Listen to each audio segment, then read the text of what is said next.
It was a really unique time when there was a lot of creativity going on, and a lot of young people were really empowered to go out and make art and do things on their own for themselves. It was really a special, unique time.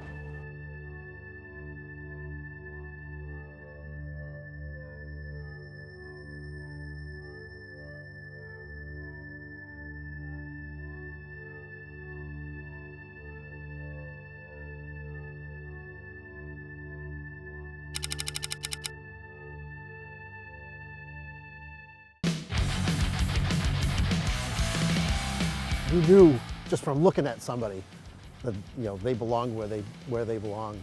The whole hoodie, sneakers, cuff jeans sort of thing. That was us.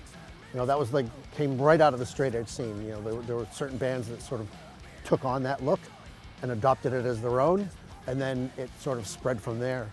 I discovered punk rock right from the get-go. It was 1977. I went into the record store. I grew up on Cape Cod. So the local record store was Music Smith.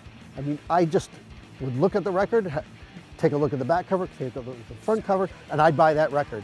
It might have sucked when I got it home, but there were no listening stations back then. You either saw something you liked and you bought it right away, or you didn't. Young people basically grabbing a hold of music, grabbing a hold of the world, and recreating it in an image they want to see. And it was intense, and it was full of energy, and it's that which I think still drives hardcore, and still drives rock in a lot of ways.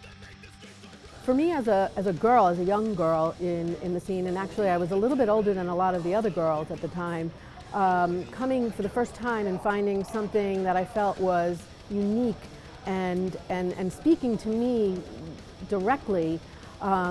I just felt like I found my place to be. I found my home. I found a place to be rebellious and creative, and to just, we were part of something we didn't know at the time, because it was just ours, and we really didn't know what it was going to look like 30, 35 years later.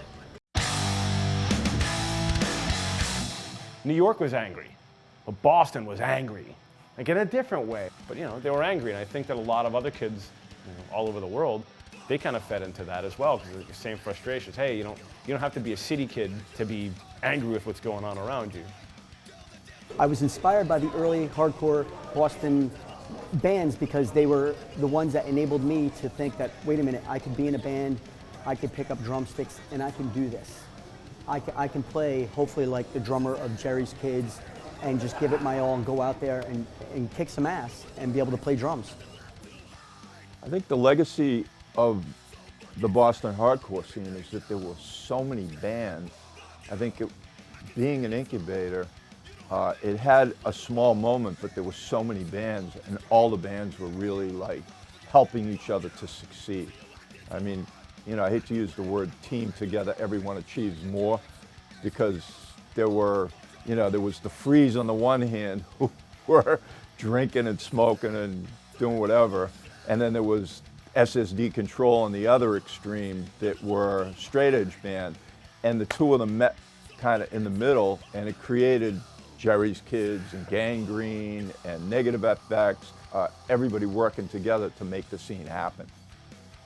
The Boston hardcore scene, or hardcore in general, really wasn't embraced by the mainstream. But we loved it, and it meant a lot to us, and we stuck with it. And now it's really become part of the worldwide lexicon. So any kind of advice that I could give to any younger person coming up would just be, stick with your passion, stick with your love, and in the end, chances are, you'll find your way.